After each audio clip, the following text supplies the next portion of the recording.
Urban forests provide many benefits to communities, but those benefits are not always immediately visible. City officials, residents, and decision-makers often have many competing priorities.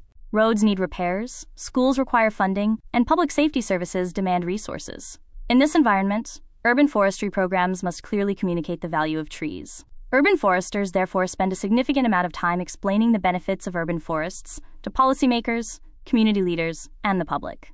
One of the most effective ways to communicate the value of trees is by discussing ecosystem services. As we explored in earlier episodes, ecosystem services include benefits such as stormwater management, improved air quality, carbon storage, and reduced urban heat. When these services are described in measurable terms, it becomes easier for decision-makers to understand their importance. For example, a city may calculate how much rainfall its urban tree canopy intercepts each year. If trees intercept millions of gallons of stormwater annually, that represents a real infrastructure benefit. Instead of building larger drainage systems, the city can rely on natural systems to manage some of that water. Another important communication strategy involves economic valuation. Urban forestry professionals often translate ecosystem services into financial terms. For example, trees that shade buildings can reduce air conditioning costs during the summer. Lower energy use means lower electricity bills for residents and businesses. Stormwater interception can also reduce the cost of constructing and maintaining stormwater infrastructure. Tools such as iTree, developed by the U.S. Forest Service, help urban foresters estimate these economic values. Using these tools, cities can calculate the annual financial benefits provided by their urban forests. When policymakers see the economic value of these benefits, it becomes easier to justify funding for tree planting, maintenance, and preservation programs.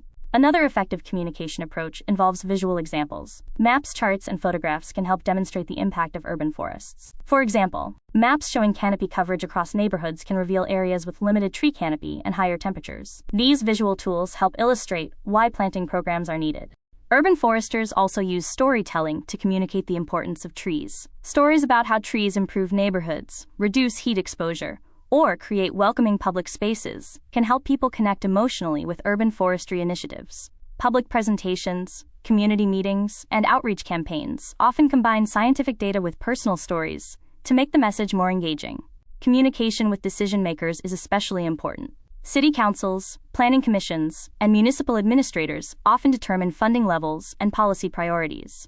Urban foresters must clearly explain how urban forests contribute to public health, infrastructure resilience, and community well-being. Effective communication helps ensure that urban forestry programs receive the support they need. For the ISA Urban Forest Professional Exam, remember that communicating ecosystem services and economic value is a key strategy for gaining support for urban forestry programs.